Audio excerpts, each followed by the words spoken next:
Memoirs by Alistair Bolleskin. Printed in London, A. Machin, editor, 1833. It was during a conversation with G that one first heard of the New England fishing village of I. The area was apparently the ideal place from which to witness unusual phenomena in space. The quality of the air, along with the conjunction of several favorable factors, made one impatient to get started.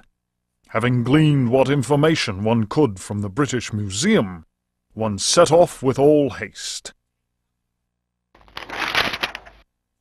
One's work on space and comets in particular had met with a warm response, and one thought it judicious to include several original sketches of the phenomenon, sketches which one felt were sure to arouse a great deal of keen interest in the scientific circles of 1834. One refers naturally to the passage of Halley's comet. Editor's note: Lord Bolleskin's memoirs end at this point. Who knows what extraordinary contributions he might still have made had he not succumbed during his visit to New England to dementia, followed by an early death in St. Andrew's Hospital.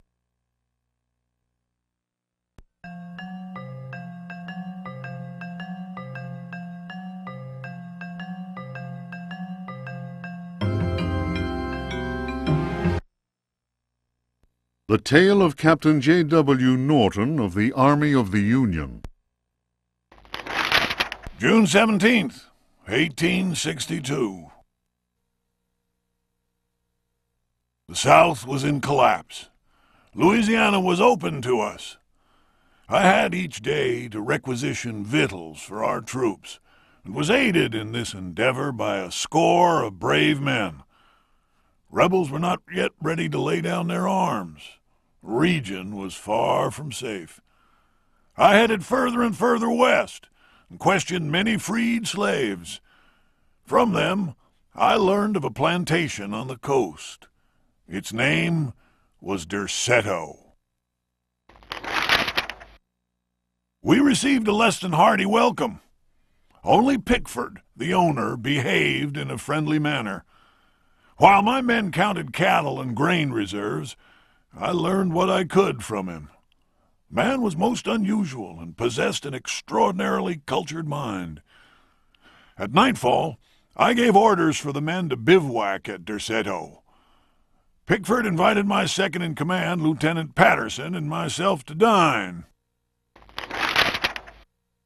The evening was splendid, and our host proved a most entertaining conversationalist. While coffee was being served, Patterson went to inspect the men's camp. The cigar Pickford offered me was so acrid that my head began to spin. I remembered campfire tales of fellow officers trapped by devilish Confederate tricks. My mind floated in a foul and dense fog, from which emerged the enlarged and deformed face of Pickford. He grinned at me. Patterson's return chased off the nightmare. I heard shouts and firing from outside, and found the strength to take out my revolver. I fired 3 shots. Pickford fell to the floor. Patterson then helped me out of the burning house. The air was filled with smoke. We resembled a company in disorderly retreat. I saw slaves leaping into the flames of that inferno. They were trying to save Pickford's life.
Daemonia Particularis, Signs and Rituals, by Heinrich Cassel, Ring Publications.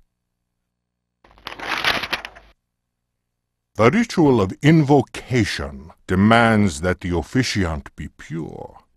We have already described the complex operations to be followed in order to call those that sleep in superior dimensions.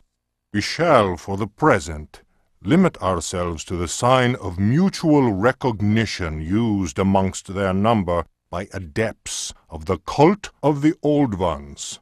The sign also serves as protection when in the presence of a servant of evil.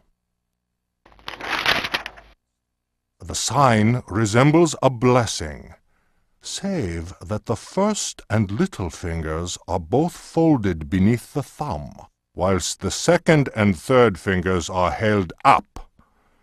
It would appear that this sign has no effect on adepts of a certain rank with knowledge of particular secrets contained in the corpus demonicus. The use of such signs is not without considerable risk to the user during any attempt to call upon those from without.